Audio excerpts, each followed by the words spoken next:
Hello friends, today we will discuss about the theory of hyperobjects. The concept of hyperobjects comes from philosopher Timothy Morton who wrote about it in 2013. A hyperobject is something so massively spread out across time and space that humans cannot easily grasp it. Think about global warming, nuclear radiation, or plastic pollution. These things are everywhere and nowhere at once. They last for thousands of years and affect the entire planet.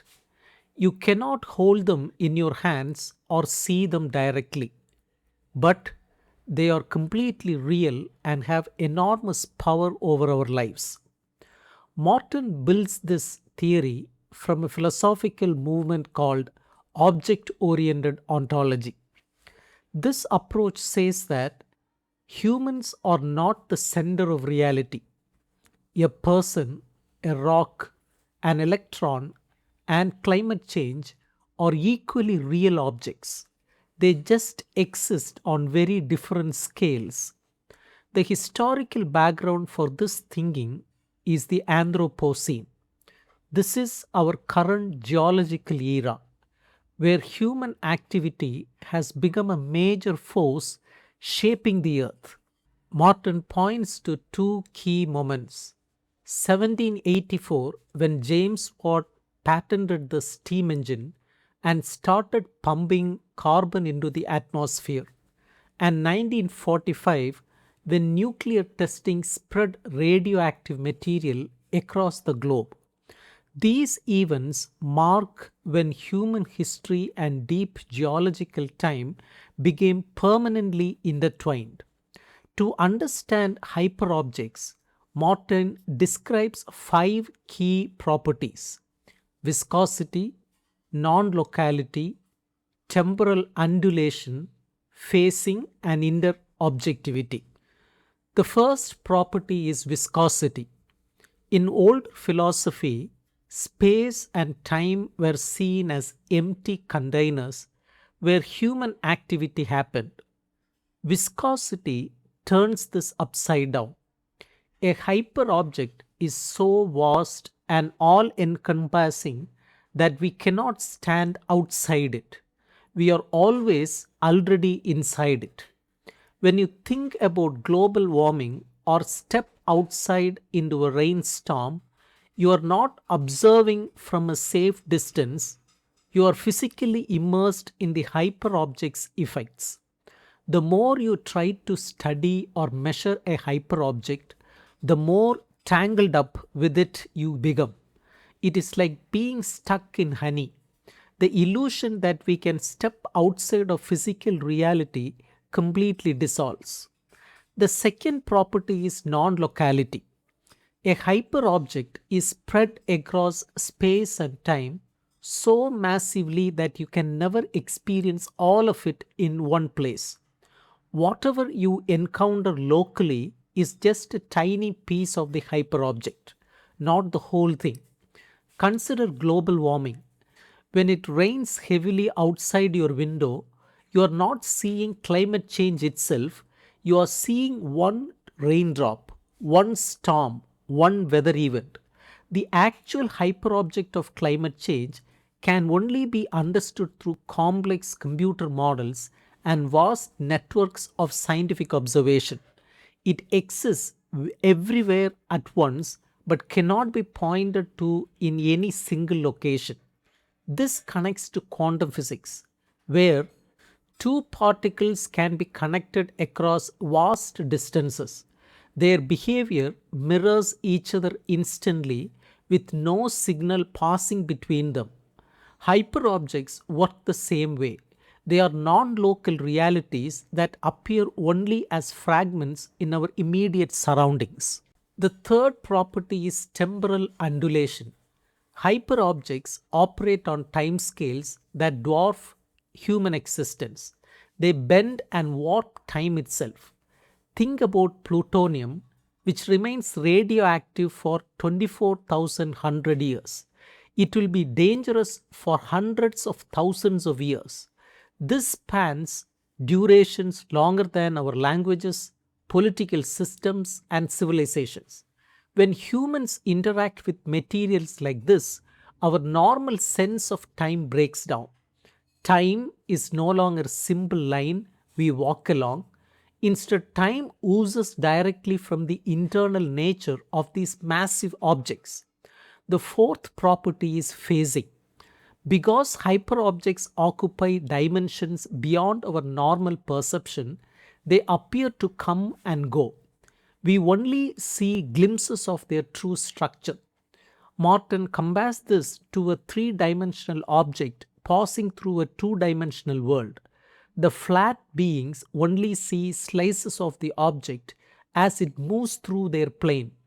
Similarly, we experience extreme weather events as isolated phenomena, but these are actually just local translations of much larger entity, the climate.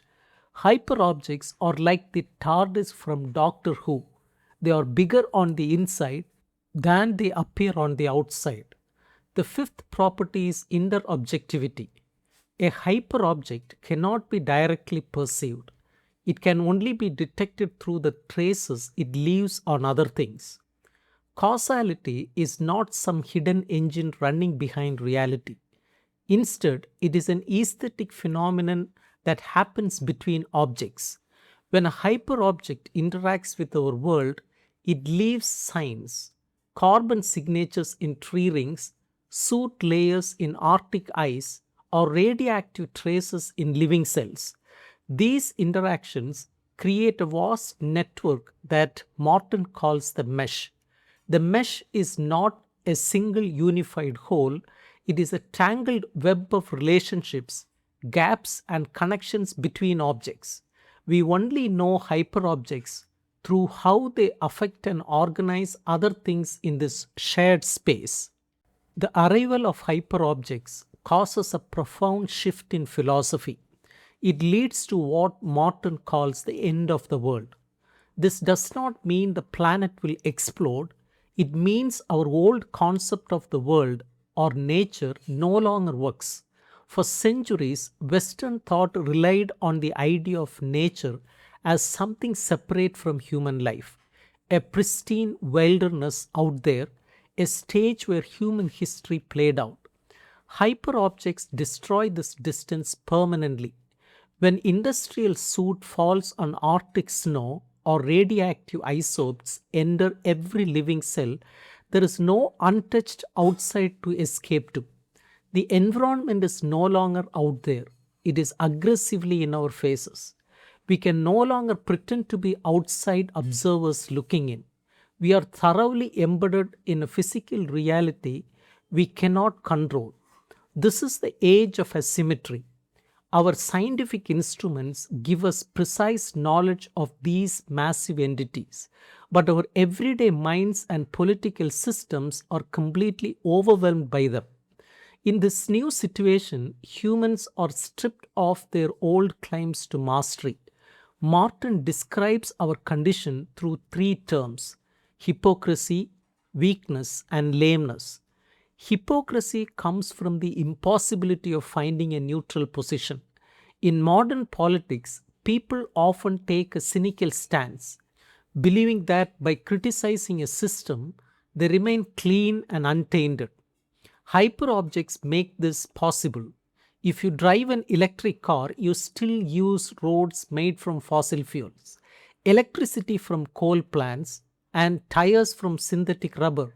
You cannot exist without participating in the hyperobjects of capitalism and climate change. Absolute ethical purity is an illusion. Weakness refers to the gap between how things appear and what they really are.